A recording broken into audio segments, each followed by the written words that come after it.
Hello friends, तो जैसा कि अभी जो हम लोग प्रश्न देख रहे हैं यह आपके पीआरटी में प्रश्न पूछा गया है। पीआरटी का प्रश्न है ये और ये 2024 में पूछा हुआ प्रश्न है। तो देखते हैं हम लोग कौन सा प्रश्न है।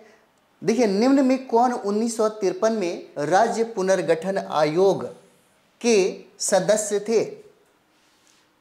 यही सवाल आपसे पूछ रहा है। निम्न में से कौन 1953 में राज्य पुनर्गठन आयोग के सदस्य थे? ऑप्शन यहाँ पर दिया गया है और ऑप्शन हो जाएगा के.एम. पनिकर, हृदयनाथ कुंजरू और फजल अली। उपरोक्त में से एक से अधिक, उपरोक्त में से कोई नहीं। 5 ऑप्शन दिया रहेगा। 20/7/2024 का पूछा हुआ पेपर अगर आपके पास होगा, है ना, तो ज़रूर उसको देखिएगा। अगर आपको नहीं मिलता है तो हमारे टेलीग्राम पे जाइए, वहाँ पे आपको प्रश्न मिल जाएगा। विगत वर्षों में जितना भी पेपर आपका हुआ है पीआरटी में, वो सारे प्रश्न आपको मिलेंगे। निम्न में कौन 1953 में राज्य पुनर्गठन आयोग के सदस्य थे? तो इसका आंसर हो जाएगा डी। उपयुक्त में से एक से अधिक हो जाता है ना। उपयुक्त में से एक से अधिक हो जाएगा।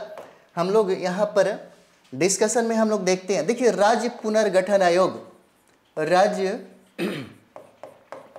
पुनर्गठन आयोग, ये राज्य पुनर्गठन आयोग का जो गठन है, यह गठन हुआ 22 दिसंबर 1953 को इसका गठन होता है। राज्य पुनर्गठन आयोग। इस समय अगर हम लोग बात करें कि देश की आज़ादी के बाद भारत में भाषा के आधार पर राज्यों की मांग जो है वह तीव्र गति से बढ़ने लगी और यही वजह था कि फजल अली की अध्यक्षता में फजल अली की अध्यक्षता में राज्य पुनर्गठन आयोग का गठन किया गया। और इसके मतलब फजल अली की अध्यक्षता के साथ साथ इसमें 2 सदस्य थे, है ना। अन्य सदस्यों में नाम देख लीजिए। अन्य सदस्य जो प्रश्न आपसे पूछा गया था, यही प्रश्न आपसे पूछा गया था। 2 सदस्य हो जाते हैं जिसका नाम है हृदयनाथ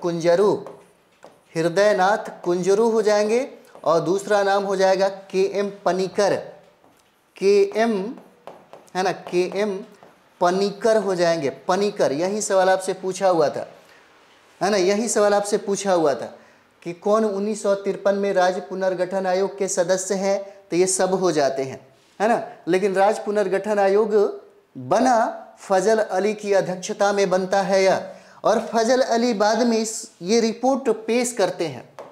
फजल अली 30 सितंबर 1955 को राज्यों के पुनर्गठन की सिफारिश देते हैं। यह रिपोर्ट सौंपते हैं सरकार को। इसी रिपोर्ट के आधार पर ही सरकार राज्य पुनर्गठन आयोग 1956 लेकर के आती है। राज्य पुनर्गठन आयोग 1956 पारित करती है, जिसके आधार पर 14 राज्य और 6 केंद्र शासित प्रदेशों का गठन होता है। 6 केंद्र शासित प्रदेश का गठन होता है ना। इसी के आधार पर, जैसे अगर हम लोग बात करें तो भाषा के आधार पर पहला राज्य का गठन होता है और वह राज्य है आंध्र प्रदेश। यानी कि 1 अक्टूबर 1953 को भाषा के आधार पर आंध्र प्रदेश का गठन होता है। आंध्र प्रदेश का गठन होता है भाषा के आधार पर। यानी कि भाषा के आधार पर राज्यों में सबसे पहला राज्य है आंध्र प्रदेश, जिसका गठन होता है 1 अक्टूबर 1953 को। और यह आंध्र प्रदेश मद्रास प्रेसिडेंसी से कटकर बनता है। मद्रास प्रेसिडेंसी से कट के बनता है। बाद में आंध्र प्रदेश से भी कट के तेलंगाना बन जाता है और तेलंगाना का गठन 2014 में किया जाता है यहाँ पर। हालांकि अगर हम लोग आंध्र प्रदेश के पीछे, यानी कि आंध्र प्रदेश तेलुगु भाषा के आधार पर गठन होता है। तेलुगु, है ना, तेलुगु भाषा के आधार पर इसका गठन किया जाता है।